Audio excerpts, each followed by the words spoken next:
Oui, voilà, très bien. Très bien. Oui, alors là, voilà, je suis dans nos bureaux à Tel Aviv, là, dans notre salle de réunion à Tel Aviv. Voilà, très bien. Bah, j'ai hâte de vous voir. Merci beaucoup. Oh là là, vous êtes là. Je ne sais pas si vous êtes déjà arrivé à vous, mais quand on monte une société, on monte une structure, au fond, au début, tout n'est pas 100% rose. Alors, dès qu'on parle avec quelqu'un, on est un petit peu tenté de venir rajouter un petit peu des choses, de dire qu'on a des bureaux un peu plus grands, de dire qu'on a plus de collaborateurs que c'est le cas, qu'on a déjà plus de clients, etc.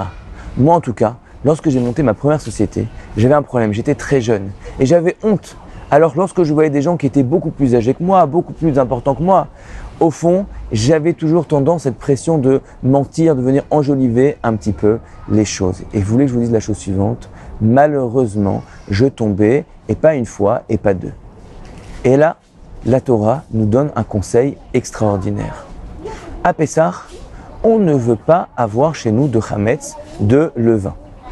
Mais ça peut arriver qu'on a oublié de vendre une bouteille de whisky, on a oublié de détruire ou de manger avant Pessah un paquet de pâtes, et on va se retrouver face à face avec cette situation au milieu de Pessah. Eh bien, de deux choses l'une. Si à ce moment-là, tout de suite, sans hésiter, je prends cette bouteille de bière et par exemple, je vais la jeter à la poubelle ou la jeter dans les toilettes, eh bien, je n'aurai transgressé aucun interdit. Le problème, c'est que si j'hésite et je dis, mais quand même, c'est Pessah, ça fait longtemps que j'ai pas mangé de pain, ça fait longtemps que je n'ai pas bu de bière, au fond, j'en aurais envie, eh bien, pendant ce petit moment d'hésitation, nous allons transgresser un interdit de la Torah. Vient la Torah et nous donne un conseil, les sages viennent nous donner un conseil.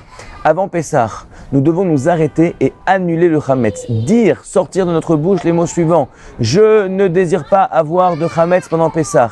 Eh bien, cette prise de décision que nous avons affirmée et exprimée nous donnera la force de pouvoir garder le cap et de ne pas tomber dans l'erreur, bien que notre tête soit claire au fond d'être capable d'aller selon nos principes. Alors la même chose, avant de faire un rendez-vous, avant de rencontrer un client ou un investisseur, dites-vous à vous-même, je ne veux pas mentir, je ne veux pas mentir, je ne veux pas dire de la shonara, je ne veux pas cacher des éléments, je ne veux pas faire quoi que ce soit, je ne veux pas faire de flagornerie, je veux être quelqu'un de droit, voici mes principes. Et vous allez voir que le simple fait de vous l'être dit avant de rentrer pendant l'entretien vous donnera beaucoup de force pour être capable de garder vos valeurs et vous donnera beaucoup de bénédictions, et je vous dis à la semaine prochaine.